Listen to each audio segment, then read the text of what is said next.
Hospital में sir oxygen खत्म हो रहा है, आप जल्दी से जल्दी ऑक्सीजन का प्रबंध करिए। मेरे भाई साहब और भाभी दोनों की होगी। What happened the other day, the tragedy took place where we lost 20 precious life. And the 20s are not, madam, just the statistical number. They are all human beings. They were my patients. They were my responsibility. They came on faith of Dr. Baruja and Jaipur Golden Hospital. And where did I put my faith? The government of India, the Delhi government, that they will give me the oxygen. This today is one of the worst days and I'm really sorry but it's overwhelming and it's very depressing. मेरे को अभी वही लगता है कि वो pilot को कैसे लगता होगा अगर वो उसका फ्यूल रन हो रहा है और इंजन जा रहा है और उसकी कंधों पे 200 लोगों की जान है, उसको कैसे लग रहा होगा। I don't want to be in such a situation ever in my life. जब पापा पहले जिंदा थे तब हम उनको लेके घूम रहे थे कि कहीं हमको हॉस्पिटल मिल जाए।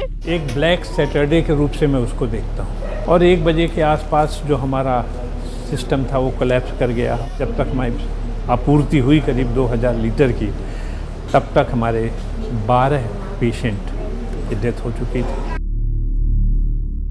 नमस्कार, मैं रवीश कुमार। यह सही है कि इस साल जैसा ऑक्सीजन की सप्लाई का संकट पहले नहीं था, लेकिन यह सही नहीं है कि अकल्पनीय था। इसी सरकार के कार्यकाल में 2017 में भारत के 3 राज्यों में ऑक्सीजन का संकट हुआ था। हमने उन दुर्घटनाओं से क्या सीखा, ऑक्सीजन की सप्लाई चेन को पहले से कितना बेहतर बनाया, यह सब पूछना बेकार है, क्योंकि ढंग से एक जगह से कोई जवाब नहीं आता है। पिछली बार जब कोरोना की वैश्विक महामारी आई पिछले साल, तब कई देशों में वेंटिलेटर की मांग बढ़ी। वेंटिलेटर का हिसाब इस तरह से लगाया गया कि कार कंपनियां भी वेंटिलेटर बनाने में कूद गईं। अब कोई भी इस बात को समझ सकता है कि जब वेंटिलेटर लगेगा तो ऑक्सीजन की सप्लाई भी करनी होगी और तब ऑक्सीजन की मांग बढ़ी जाएगी। तब जवाब तो देना चाहिए कि उस समय जो भी हिसाब लगाया गया होगा उसके आधार पर ऑक्सीजन की सप्लाई चेन को ठीक करने का क्या बंदोबस्त किया गया। हम बार बार नहीं बताना चाहते कि बॉम्बे हाई कोर्ट की औरंगाबाद बेंच ने अपने आदेश में कहा है कि खराब वेंटिलेटर की सप्लाई से यदि किसी की मौत होती है तो जिम्मेदारी केंद्र सरकार की होगी। एक बार बताऊं इस बात को या बार बार बताऊं, खराब वेंटिलेटर से संबंधित किसी भी रिपोर्ट पर किसी कार्रवाई की खबर नहीं आती है। आपको याद तो होगा कि 9 अगस्त 2017 को गोरखपुर के बीआरडी मेडिकल कॉलेज में ऑक्सीजन खत्म हो जाने से 60 बच्चों की मौत की खबर आई थी। उस वक्त योगी सरकार ने इस बात से इनकार किया था कि ऑक्सीजन की कमी से बच्चों की मौत हुई है। बच्चों की मौत हुई है लेकिन ऑक्सीजन की कमी से नहीं, सरकार का यह कहना था। दी वायर की अनुभूया ने अपनी एक रिपोर्ट में लिखा है कि इस घटना के 1 साल बाद मौत को लेकर सहमति नहीं बन सकी, लेकिन इसे लेकर कोई विवाद नहीं कि 10 अगस्त से 13 अगस्त के बीच अस्पताल में ऑक्सीजन की कमी हो गई थी। सरकार ने खंडन और सफाई से खुद को मुक्त कर लिया, लेकिन यह घटना काफी थी कि देश भर के अस्पतालों में ऑक्सीजन की सप्लाई की व्यवस्था के बारे में नए सिरे से सोचा जाना चाहिए था। सप्लाई के नाम पर ठेकेदारों के नेटवर्क की जगह अस्पताल में ही ऑक्सीजन के उत्पादन का इंतजाम शुरू हो जाना चाहिए था। 2017 के जून में ही इंदौर के महाराजा यशवंतराव अस्पताल में ऑक्सीजन की कमी से 17 लोगों की मौत हो गई थी, जिसके बारे में डाउन टू अर्थ ने रिपोर्ट किया था। अगस्त 2017 में ही रायपुर के बीआर अंबेडकर अस्पताल में ऑक्सीजन का दबाव कम होने से 3 बच्चों के मर जाने की खबर आई थी। इन उदाहरणों से इतना समझें कि 2017 के साल में ऑक्सीजन की आपूर्ति को लेकर कई बड़ी घटनाएं हुईं, तो फिर हमने उनकी सप्लाई व्यवस्था में क्या खास बदलाव किए। स्थानीय स्तर पर अस्पतालों में ऑक्सीजन के उत्पादन की व्यवस्था सुनिश्चित नहीं की गई। सितंबर 2020 में जब कोरोना का केस इस साल के अप्रैल मई जैसा नहीं था, तब कई राज्यों से ऑक्सीजन के संकट की खबर आई। एनडीटीवी की ही रिपोर्ट है। सितंबर 2020 में महाराष्ट्र आईएमए के अध्यक्ष डॉक्टर अविनाश भोंडवे ने कहा है कि इस वक्त मांग के हिसाब से ऑक्सीजन का उत्पादन कम है।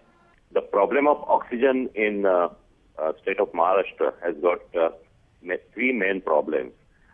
The first is the production is less as per the demand. Only the government of Maharashtra has done that 80% of the oxygen will be given for the medical purposes and 20% oxygen will be given for the industrial purposes. Right. So with that we get only the 60% of the oxygen which is required. हम आगे फिर से doctor Avinash का बयान दिखाएंगे, लेकिन पहले बताना चाहते हैं कि उसी वक्त सितंबर के महीने में कर्नाटक, यूपी, राजस्थान, मध्य प्रदेश से खबरें आने लगी थीं कि ऑक्सीजन का संकट है। यह तब की बात है जब 9 लाख सक्रिय मामले थे देश में। किसी को सोचना चाहिए था कि इससे अधिक केस आ गए तो संकट कितना गहरा होगा, जैसे कि इस साल अप्रैल में 28 लाख सक्रिय मामलों की संख्या पहुंच गई थी। अमर उजाला पत्रिका, Navbharat times, times of India की ये खबरें पिछले साल सितंबर महीने की हैं। राजस्थान में अशोक गहलोत ने ऑक्सीजन की कमी होने से दूसरे राज्यों की सप्लाई पर रोक लगा दी थी। तब राजस्थान में 1 लाख केस आए थे और वहां के कई जिलों में ऑक्सीजन की कमी होने लगी थी। यूपी से खबर छपती है कि मुख्यमंत्री योगी आदित्यनाथ सक्रिय हो गए हैं और ऑक्सीजन की कमी को देखते हुए मुरादाबाद से आपात स्थिति में लखनऊ, कानपुर, अलीगढ़ जैसे शहरों में ऑक्सीजन भेजा गया है। यही नहीं, मुरादाबाद के भी 9 अस्पतालों के लिए ऑक्सीजन की सप्लाई का कोटा तय किया गया है। सितंबर महीने में ही कर्नाटक के उद्योग विभाग के प्रधान सचिव गौरव गुप्ता का बयान छपा है कि राज्य में हर दिन ऑक्सीजन की मांग 4 गुना बढ़ गई है। सरकार ने आदेश दिया है कि इंडस्ट्रियल ऑक्सीजन का इस्तेमाल कम हो और बचे हुए हिस्से को अस्पताल को दे दिया जाए। सितंबर में बेंगलुरु के एक निजी अस्पताल ने अचानक सप्लाई कम हो जाने की शिकायत की थी। 13 सितंबर के पत्रिका में शिवराज सिंह चौहान का बयान छपा था कि मध्य प्रदेश में ऑक्सीजन की कमी नहीं होने दी जाएगी। क्या अब भी कोई कहेगा कि इस बार अप्रैल में लोगों का ऑक्सीजन की कमी से जो नरसंहार हुआ वह इसलिए हुआ क्योंकि ऑक्सीजन की कमी का ऐसा संकट अकल्पनीय था और ऐतिहासिक था? सितंबर महीने में ही इस संकट की झलक मिल गई थी, जब ऑक्सीजन की सप्लाई की कमी के सवाल बार बार उठने लगे और सरकार की तरफ से जवाब भी दिया जा रहा था कि कहीं कोई कमी नहीं है। देश में जो ऑक्सीजन की कुल उत्पादन होती है और जो कुल खपत है, जिसमें कि इंडस्ट्रियल खपत और मेडिकल ऑक्सीजन की खपत दोनों शामिल हैं, उसके बावजूद सफिशिएंट हेडरूम है। अगर राष्ट्र के नाम संबोधन में प्रधानमंत्री ऑक्सीजन के संकट को अकल्पनीय ना कहते, हम भी इतनी मेहनत नहीं करते। अकल्पनीय का मतलब होता है जिसकी कल्पना ना की जा सकी हो। हम बता रहे हैं कि कल्पना करने की जरूरत ही नहीं थी। ऑक्सीजन का संकट आएगा साफ साफ दिख रहा था। आपने 2017 और 2020 के कई प्रसंगों से देखा कि भारत में ऑक्सीजन की सप्लाई का संकट कोरोना से पहले भी आया था और कोरोना के बाद भी। राष्ट्र के नाम संदेश पर फैक्ट चेक करते करते यह तीसरा प्रोग्राम बन चुका है। अच्छा नहीं लगता है जब डिबेट शो के सारे एंकर 2-2 गेस्ट बिठाकर दाएं बाएं 10 मिनट में अपना काम निपटाकर मौज कर रहे हों, तो हम 3 दिन से एक ही भाषण को लेकर रिसर्च किए जा रहे हैं। प्रधानमंत्री तीनों एपिसोड देख लें तो उन्हें भी हंसी आने लग जाए कि यह बंदा इतना सीरियस क्यों हो रहा है। आप यह ना सोचें कि हमारे नेता केवल नाराज ही होते हैं, कभी कभी लाइट मूड में भी होते हैं। सेकंड वेव के दौरान अप्रैल और मई के महीने में भारत में मेडिकल ऑक्सीजन की डिमांड अकल्पनीय रूप से बढ़ गई थी। भारत के इतिहास में कभी भी इतनी मात्रा में मेडिकल ऑक्सीजन की जरूरत कभी भी महसूस नहीं की गई। इस जरूरत को पूरा करने के लिए युद्ध स्तर पर काम किया गया। एयरफोर्स और नौसेना के जुट जाने से यह सवाल पीछे नहीं हट जाता है। अच्छा होता है कि प्रधानमंत्री सितंबर में आए संकट की बात विस्तार से करते, बताते कि जब प्रधानमंत्री खुद पिछले साल सितंबर से ऑक्सीजन संकट से जुड़ी बातों को लेकर संपर्क में थे, तब इस बार उनकी तैयारी इतनी खराब क्यों साबित हुई। 15 अप्रैल 2021 को पीआईबी ने एक प्रेस रिलीज में बताया कि पीएमओ के तहत बने एम्पावर्ड ग्रुप 2 ने गृह मंत्रालय को पीएसए प्लांट स्थापित करने की मंजूरी देने पर विचार करने के लिए दूर दराज के क्षेत्रों में 100 अन्य अस्पतालों की पहचान करने का निर्देश दिया है। यानी पीएमओ की कोई कमेटी है। 11 मई 2021 को पीआईबी की एक और रिलीज आती है।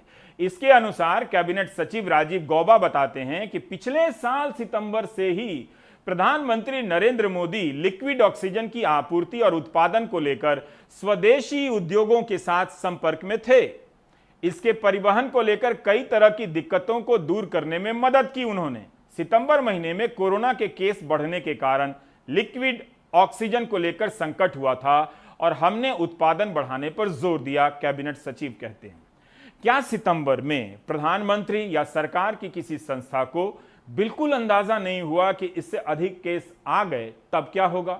कोरोना के आते ही पहले दिन से यह बात हो रही है कि एक को संक्रमण होता है तो उससे कई लोगों को हो जाता है। उसी आधार पर इससे लड़ने की सारी योजनाएं बनी हैं। ये आधार वैज्ञानिक हैं, ना कि कल्पनीय और अकल्पनीय। तो जब सितंबर से पीएमओ की कमेटी ऑक्सीजन की सप्लाई देख रही थी, इस बार संकट आने के बाद सरकार हरकत में क्यों आई? क्यों नींद में सोती पकड़ी गई?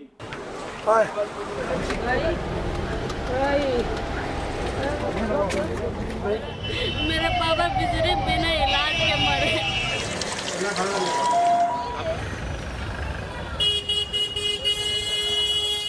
23 अप्रैल का दिन दिल्ली के अस्पतालों में नरसंहार का दिन था, जिस दिन दिल्ली के कई अस्पतालों में ऑक्सीजन की सप्लाई रुक जाने के कारण वहां भर्ती मरीजों के मर जाने की खबरें आई थीं। गंगाराम अस्पताल में ऑक्सीजन की सप्लाई की कमी से 25 मरीज मर गए। 23 अप्रैल को ही दिल्ली के जयपुर गोल्डन अस्पताल में 25 मरीजों की मौत हो गई। 24 घंटे के भीतर 50 लोगों की ऑक्सीजन की कमी के कारण मौत हो गई। एक हफ्ते बाद दिल्ली के बत्रा अस्पताल में ऑक्सीजन की सप्लाई कम होती है और वहां भर्ती 12 मरीज की मौत हो जाती है। इनमें से 6 मरीज आईसीयू में भर्ती थे।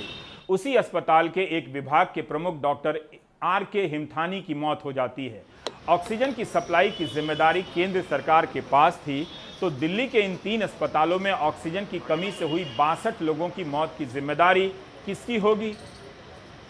मेरे को अभी वही लगता है कि वो पायलट को कैसे लगता होगा अगर वो उसका फ्यूल रन हो रहा है और इंजन जा रहा है और उसकी कंधों पे 200 लोगों की जान है, उसको कैसे लग रहा होगा? I mean, that is, it's something like that you have 130 patients on your shoulders in your hospital and your oxygen is running out. I really felt as if, I mean, that is what how a pilot would be thinking, you know, that, what would I do? My fuel is running or my engine is broken. What do I do? How do I, save all these lives? How do I do that? Maharashtra IMA के अध्यक्ष doctor Avinash को सुनिए। पिछले साल सितंबर में भी इन्होंने खतरे की घंटी बजाई थी। डॉक्टर अविनाश का अंदाजा है कि अगर सप्लाई होती ऑक्सीजन की तो राज्य में 25% मरीजों को बचाया जा सकता था। महाराष्ट्र में करीब 49,000 लोगों की मौत हुई। इस हिसाब से 12,500 के करीब लोगों को बचाया जा सकता था। अगर देखा जाए तो 1 फरवरी से 31 मई तक टोटल मौतें 49,000 के आसपास हो गई। इसमें फरवरी और मार्च में 12,000 मौतें हो गई, लेकिन अप्रैल महीने में 13,000 और मई में 24,000 मौतें हो गई। अगर इसकी वजह देखा जाए तो ये हमको भय है कि ये इसमें जो ऑक्सीजन की कमी थी उसकी वजह से 25% मौतें ऑक्सीजन की वजह से अप्रैल और मई महीने में हो गई। अप्रैल और मई महीने में जब एक्टिव मरीज बहुत ही ज़्यादा थे तो ये ज़रूरत 2,500 से लेकर 3,000 मेट्रिक टन एक दिन को लग रही थी। इसमें कई अस्पतालों को ऑक्सीजन नहीं मिल रहा था, इसलिए उन्होंने बेड्स खाली होकर भी पेशेंट्स नहीं ले सकते थे क्योंकि पेशेंट्स को देने के लिए ऑक्सीजन ही नहीं था। तो ये बहुत ही जगह पर इस तरह से हो गया और जिनको एडमिट किया था उनको जिस मात्रा में ऑक्सीजन मिलना चाहिए था वो नहीं मिला। इस वजह से कई रुग्णों की, कई पेशेंट्स की जान गई। ऑक्सीजन की सप्लाई सुनिश्चित करने को लेकर कब सरकार सोती रही, कब जागती रही, यह पता करना मुश्किल है।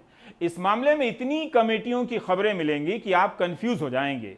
तय करना मुश्किल है कि ये कमेटियां जवाबदेही के सवाल को कंफ्यूज करने के लिए बनाई जाती हैं या काम करने के लिए बनाई जाती हैं। 23 अप्रैल को हरकिशन शर्मा इंडियन एक्सप्रेस में लिखते हैं कि अप्रैल 2020 में ही EG6 यानी एम्पावर्ड ग्रुप का गठन किया गया था। इस ग्रुप की बैठकों के मिनट्स के आधार पर हरकिशन शर्मा लिख रहे हैं कि अप्रैल 2020 की बैठक में ही चेतावनी दे दी गई कि आने वाले दिनों में भारत को ऑक्सीजन की कमी का सामना करना पड़ सकता है।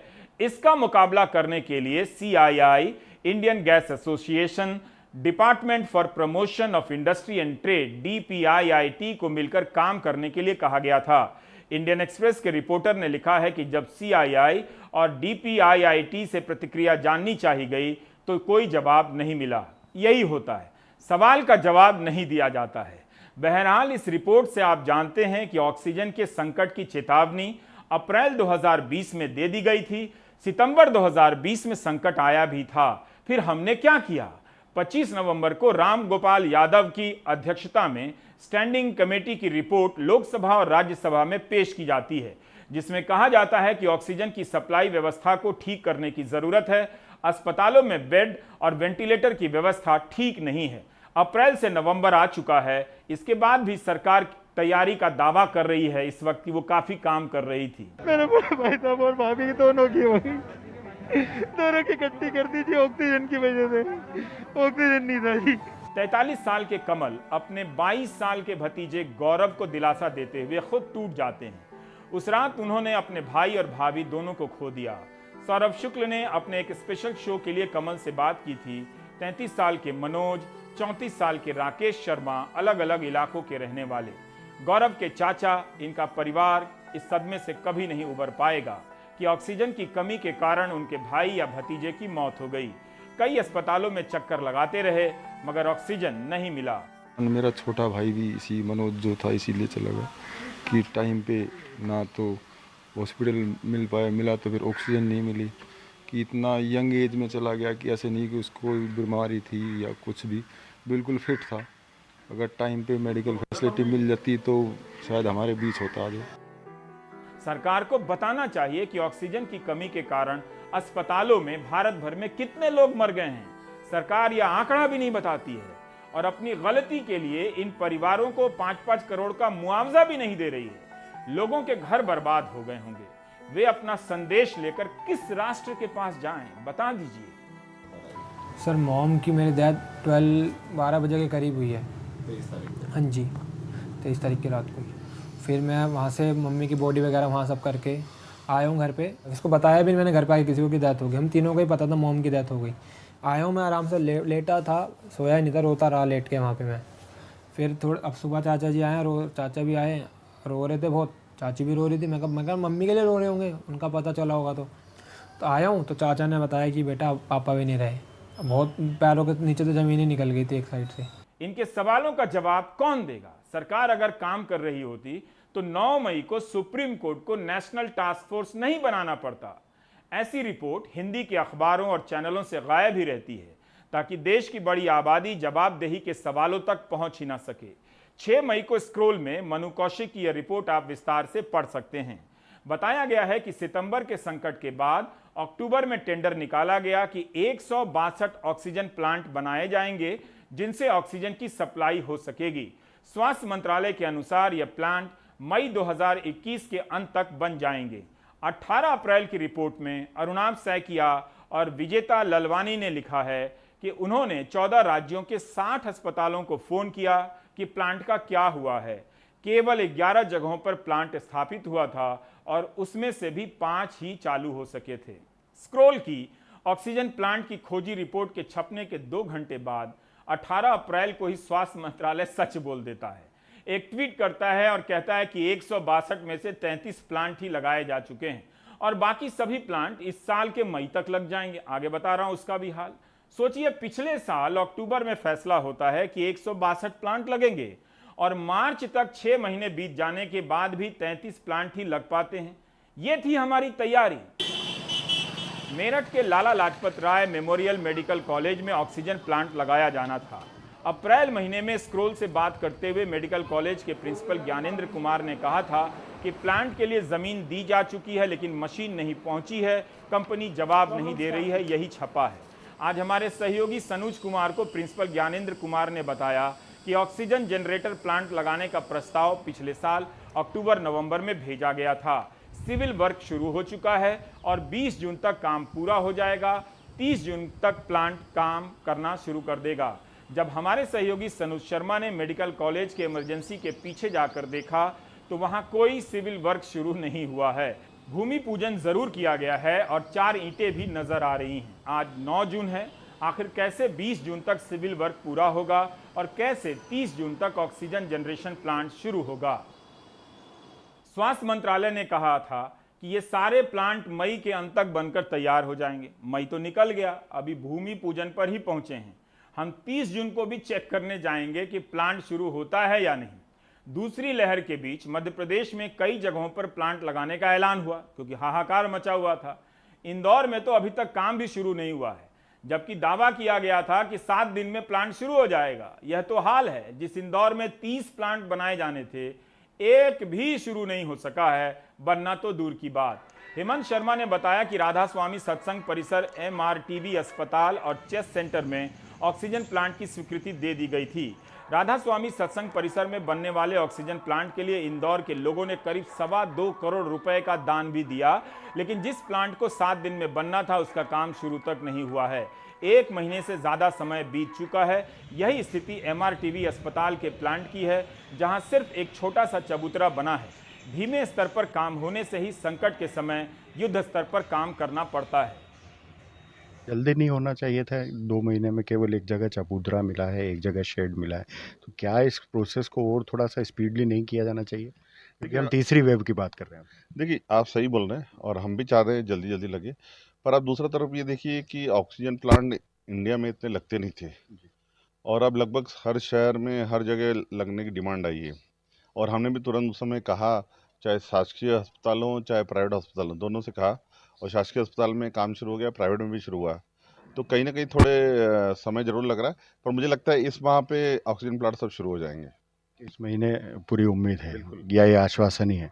बिल्कुल तैयारी चल रही है। हम एक अधिकारी लेवल पे हमने एक अधिकारी नियुक्त किया जो कोऑर्डिनेट कर रहा है प्राइवेट हॉस्पिटल में भी और सरकारी हॉस्पिटल में भी। हर वीक हम उनकी रिपोर्ट लेते हैं और आज हमारी मीटिंग भी है, उसमें पूरा ब्लूप्रिंट तैयार होकर आ जाएगा। मेरठ में प्लांट बन रहा है और इंदौर में कुछ नहीं हुआ है। युद्ध स्तर की तैयारी का ये हाल है। महाराष्ट्र के उस्मानाबाद जिले की एक कहानी बताता हूं। यहां सितंबर अक्टूबर में भी ऑक्सीजन की कमी नहीं थी। 10 मीट्रिक टन की सप्लाई काफी थी। इसके बाद भी जिला प्रशासन ने संकट का अंदाजा लगा लिया कि अगर दूसरी लहर आई तो ऑक्सीजन की मांग बढ़ सकती है। जिलाधिकारी कौस्तुभ दिवेगांवकर ने नवंबर दिसंबर से ही इसकी तैयारी शुरू कर दी। जिला योजना फंड से 10 मीट्रिक टन ऑक्सीजन पैदा करने के प्लांट का आदेश दे दिया गया ताकि ऑक्सीजन सप्लाई दुगनी हो जाए। 4-5 महीने लगे इस प्लांट को बनने में। जब तक दूसरी लहर आती यह प्लांट बनकर तैयार हो गया था। प्रशासन का डर सही निकला, इसलिए अतिरिक्त 20 मीट्रिक टन ऑक्सीजन पैदा करने की क्षमता के लिए टेंडर जारी हो चुका है। इन तैयारियों के कारण उस्मानाबाद में जहां पहली लहर में मृत्यु दर 3.4% थी, दूसरी लहर में करीब आधी हो गई है, 1.9%। फर्क यही था कि कोई भाषण लिख रहा था तो कोई चुपचाप काम कर रहा था। महाराष्ट्र सरकार ने इसके लिए एक ऑक्सीजन टास्क फोर्स की स्थापना की थी और उसके मदद से जिले में कितने ऑक्सीजन के पेशेंट्स हैं, इसमें वेंटिलेटर बेड पे कितने पेशेंट्स हैं, पर डे ऑक्सीजन की रिक्वायरमेंट कितनी है, ये कैलकुलेशन किया जाता था और उसके हिसाब से डिस्ट्रिक्ट की एवरीडे रिक्वायरमेंट हम कैलकुलेट कर पाते थे। और डिविजनल कमिश्नर औरंगाबाद ने ऑक्सीजन ऑडिट की भी एक सिस्टम बनाई थी जिसकी मदद से हम ऑक्सीजन बचा पाए। जो सीरियस पेशेंट्स हैं या मॉडरेट पेशेंट्स हैं उनमें से 80% लोग ये गवर्नमेंट अस्पतालों में इलाज लेते हैं और बस 20% लोग हैं जो प्राइवेट अस्पतालों में इलाज लेते हैं। 85% से ज्यादा अगर रूरल पॉपुलेशन है तो उनके लिए गवर्नमेंट मेडिकल फैसिलिटी यही एक ही आधार है। रूरल एरिया में केसेस बढ़ने के कारण लोगों का डिस्ट्रिक्ट हॉस्पिटल में पहुंचने में जो देरी होती है उसके वजह से भी डेथ्स बढ़ रही हैं, ये हमें समझ में आ रहा है। तो सेकेंड वेव में जो हमने सीखा है कि थर्ड वेव की तैयारी हमें रूरल एरिया में ज्यादा करनी पड़ेगी, जिसका मतलब है कि रूरल हॉस्पिटल्स में एटलीस्ट 30 to 50 बेडेड ऑक्सीजन की कैपेसिटी हमें तैयार करनी पड़ेगी। और जो प्राइमरी हेल्थ सेंटर्स हैं तो हर प्राइमरी हेल्थ सेंटर में एटलीस्ट माइल्ड ऑक्सीजन जिनको लग रहा है ऐसे पेशेंट्स स्टेबलाइज करना और फिर उनको बड़े अस्पतालों में शिफ्ट करना, ऐसी एक मैकेनिज्म हमें बनानी पड़ेगी। रूरल हॉस्पिटल्स में छोटे ऑक्सीजन जनरेशन प्लांट्स बनाने का हमारा प्रयत्न है और रूरल हॉस्पिटल वाइज हमने ऑक्सीजन कॉन्सेंट्रेटर्स की भी हमने व्यवस्था कर दी है। ऐसा नहीं था कि भारत में किसी को एहसास नहीं था कि दूसरी लहर आई तो क्या होने वाला है। इसके बाद भी सरकार चूक गई। पिछले साल दुनिया भर से ऐसी खबरें आ रही थीं कि कोरोना के मरीज बढ़ने से ऑक्सीजन की सप्लाई कम हो जाती है। सरकार उन खबरों को देखकर भी हरकत में आ सकती थी। इतने सारे टास्क फोर्स बने हैं, इन्हीं में से किसी को ग्लोबल पेपर पढ़ने का टास्क दे दिया जाता, पता चलता कि लंदन, पेरू, दक्षिण अफ्रीका, इटली और स्पेन जैसे कई देशों में पिछले साल अप्रैल, मई, जून, जुलाई, नवंबर, दिसंबर में ही भयंकर संकट आया था। अप्रैल 2020 में लंदन के अस्पताल में कोविड के अधिक मरीजों के कारण ऑक्सीजन की कमी हो गई थी। इस घटना के बाद ही नेशनल हेल्थ सर्विस के अधिकारियों ने अपने सभी अस्पतालों को सतर्क करना शुरू कर दिया था। पेरू में ऑक्सीजन की कमी से लोग गलियों में मरने लगे थे, ब्लैक में ऑक्सीजन खरीदने लगे थे। दक्षिण इटली की स्थिति बहुत खराब हो गई थी। अस्पताल के बाहर एम्बुलेंस की भीड़ लग गई थी। अहमदाबाद की तरह ऑक्सीजन के लिए मरीज तड़प रहे थे। मरीज खुद कार में ऑक्सीजन लिए पहुंच रहे थे। हिंदुस्तान की तरह ऐसा ही तो भारत में हुआ। जुलाई 2020 में दक्षिण अफ्रीका में ऑक्सीजन की कमी हो गई थी। दिसंबर के महीने में साउथ अफ्रीकन मेडिकल एसोसिएशन ने फिर से ऑक्सीजन संकट की बात कही। डॉक्टर एंड्रिया मेंडेलसन ने केप टाउन के नागरिकों को एक पत्र लिखकर बताया कि हम तेजी से ऑक्सीजन संकट की तरफ बढ़ रहे हैं। मेरा अस्पताल और दूसरों का अस्पताल आपकी कोई मदद नहीं कर पाएगा। अस्पताल केवल लाशों की सफाई के स्टेशन बनकर रह जाएंगे, जैसा कि भारत में हुआ। हमारे और आपके लिए यह एक डरावने सपने जैसा होगा, डॉक्टर ने लिखा था। कोरोना के मरीज बढ़ेंगे तो वेंटिलेटर से लेकर ऑक्सीजन की मांग बढ़ेगी। इसका पता दुनिया को भी पिछले साल चल गया था, भारत की तरह। 25 जून 2020 को WHO ने चेतावनी दी थी कि दुनिया भर में ऑक्सीजन उपकरणों की कमी हो सकती है। हमारा बस इतना ही कहना है, प्रधानमंत्री जी, भारत में जो ऑक्सीजन का संकट हुआ है वो ना तो ऐतिहासिक था, ना अकल्पनीय था। वो संकट सरकार की ऐतिहासिक और अकल्पनीय लापरवाही के कारण हुआ और न जाने कितने लोग मरे।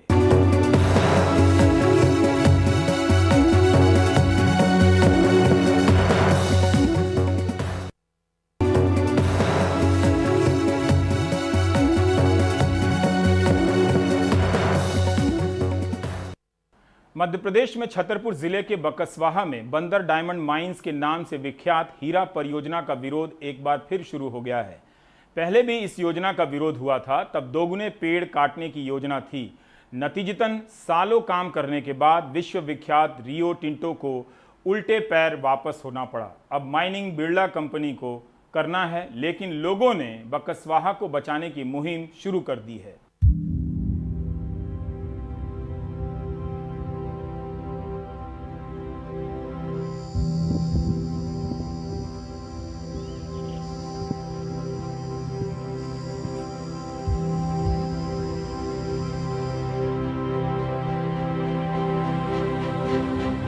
यहाँ देश का सबसे बड़ा हीरा भंडार है, लगभग 3.5 करोड़ कैरेट का।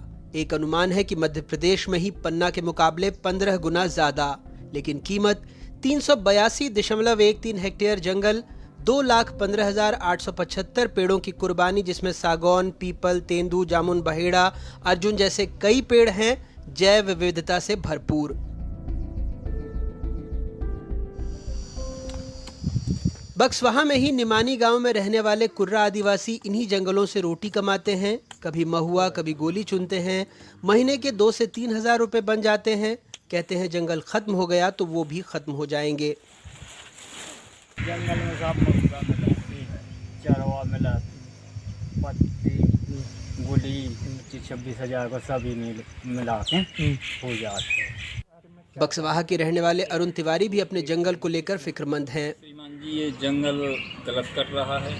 आज गवर्नमेंट हो या हम प्राइवेट से कहीं ऑक्सीजन सिलेंडर ढूंढते फिर रहे हैं। ऑक्सीजन की इतनी किल्लत है, और जो प्राकृतिक ऑक्सीजन है उसको नष्ट करने का कार्य चाहे गवर्नमेंट ने दिया हो या किसी और ने दिया हो। भाई रोजगार तो तब रहेगा ना जब हम रहेंगे।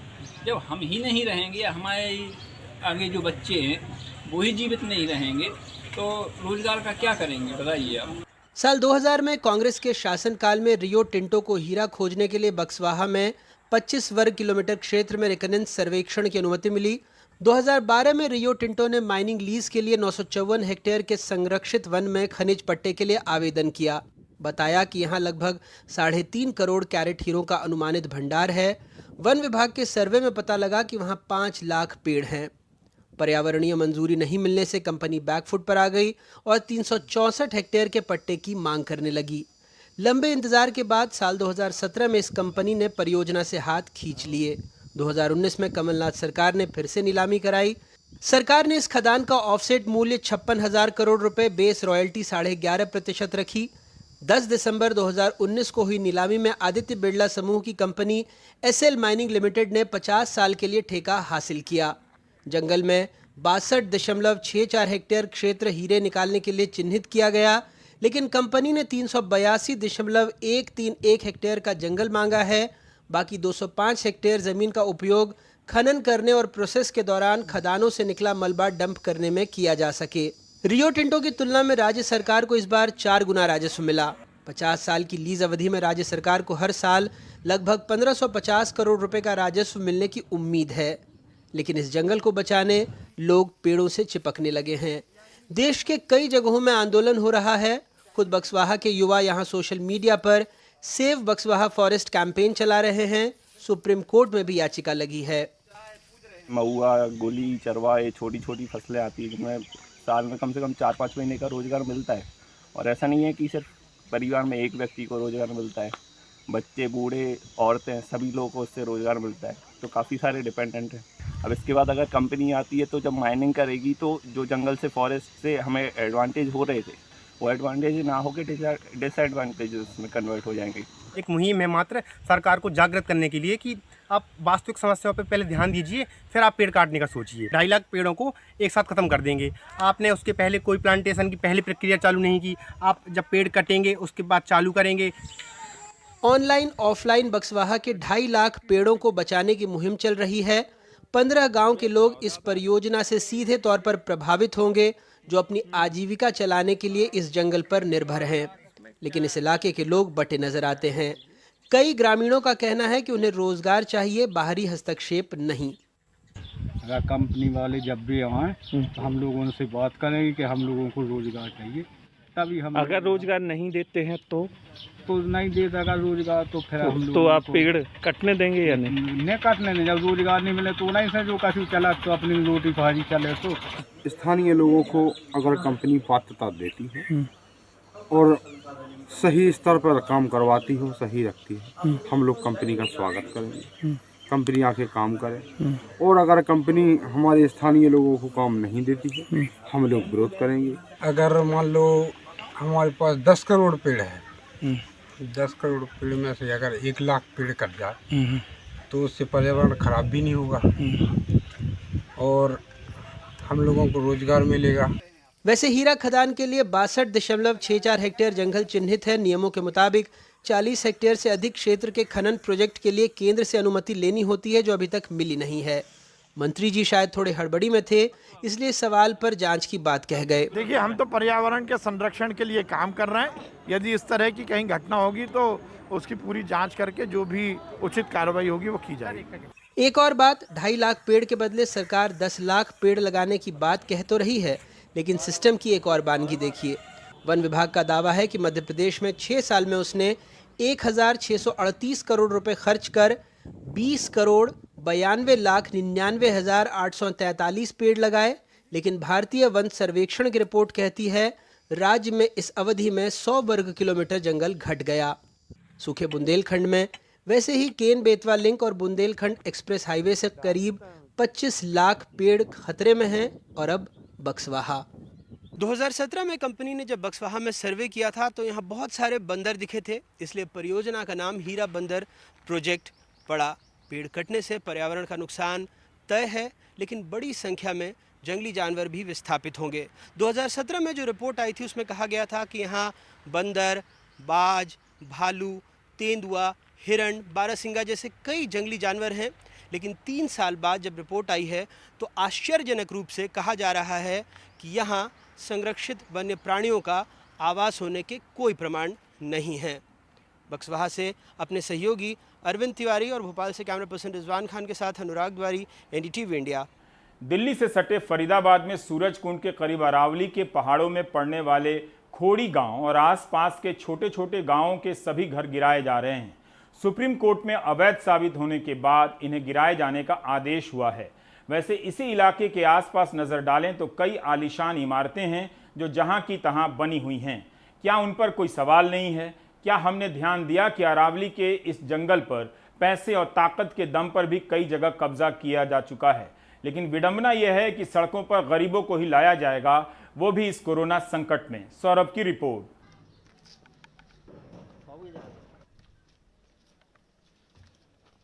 फरीदाबाद के खोरी गांव में रहने वाली कल्पना हमें अपना एक कमरे का घर दिखा रही हैं। यही रसोई भी है और यही सोना भी है। कुछ दिन पहले इनके पति की बीमारी से मौत हो गई। कल्पना कोठियों में बर्तन मांजकर परिवार का पेट पाल रही थीं, पर लॉकडाउन में ये काम भी चला गया। घर में आटे का बर्तन खाली है।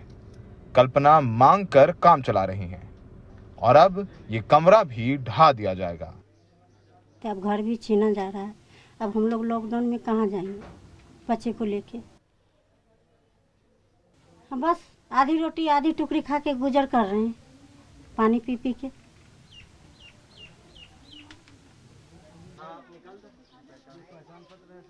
अब मकान तोड़ा जा रहा है सर, हम घर से बेघर हो रहे हैं, हम कहाँ जाएंगे? 61 साल के सलीम यहाँ 25 साल से रह रहे हैं। हर चुनाव में वोट भी डालते हैं और आधार भी यहीं का बना हुआ है।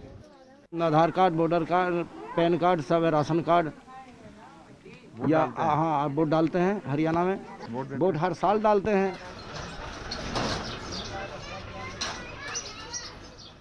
दरअसल दिल्ली और सूरजकुंड के बीच में अरावली की पहाड़ियों में खोरी गांव के आसपास लगभग 10,000 से भी ज्यादा घर हैं, जिसमें 30,000 से ज्यादा लोग रह रहे हैं। ये मजदूर 1980 से यहाँ रहते हैं। 2010 में फरीदाबाद नगर निगम मकानों को ढहाने के लिए कोर्ट गया। निगम ने तर्क दिया कि ये घर अवैध रूप से अरावली की पहाड़ियों में बने हैं। अवैध कब्जे से पर्यावरण को नुकसान हो रहा है। 2016 में हाईकोर्ट ने आदेश दिया कि उन लोगों को कहीं और बसाया जाए। 2017 में फरीदाबाद निगम हाईकोर्ट के आदेश के खिलाफ सुप्रीम कोर्ट पहुंचा। जून 2021 में सुप्रीम कोर्ट ने हरियाणा प्रशासन को 6 हफ्ते में सारे घर ढहाने के आदेश दिए। सुप्रीम कोर्ट का ऑर्डर आया, हमें मानना पड़ेगा, लेकिन दूसरी जगह देना ये हरियाणा सरकार का कर्तव्य है। ये आलीशान इमारतें भी अरावली की पहाड़ियों पर ही बनी हैं, पर विडंबना ये है कि अब यहाँ गरीबों के घर नहीं होंगे और ये इमारतें ऐसे ही चमकती रहेंगी। सुप्रीम कोर्ट का आदेश हो गया है तो घर गिराए जाएंगे, लेकिन मेरे पीछे देखिए, इन सबके पास आधार कार्ड हैं, इन सबके पास वोटर कार्ड है, इन सबके पास पैन कार्ड है। जिसके पास ऑटो है वो रोड टैक्स देता है, जिसकी दुकान है वो जीएसटी भरता है। यानी देश की विकास में ये लोग टैक्स भरते हैं। तो जाहिर सी बात है, कोर्ट ने आदेश किया तो घर गिराए जाएंगे, लेकिन सरकार का दायित्व है कि अगर घर गिराए जा रहे हैं तो इनको वैकल्पिक छत दी जाए, वो भी इस दौर में जब ये सब गरीब हैं, बेरोजगार हैं लॉकडाउन में। सबसे बड़ा सवाल यही है कि जब इनके पास सारे प्रमाण पत्र हैं तो क्या सरकार इन्हें सड़कों पर आने देगी? छोटे छोटे बच्चे हैं। कोर्ट ने ये फैसला सरकार पर छोड़ा है कि वो इन्हें वैकल्पिक घर देती है या नहीं। सहयोगी शशिकांत झा के साथ अरावली की पहाड़ियों में बसे खोड़ी गांव से सौरभ शुक्ला, NDTV।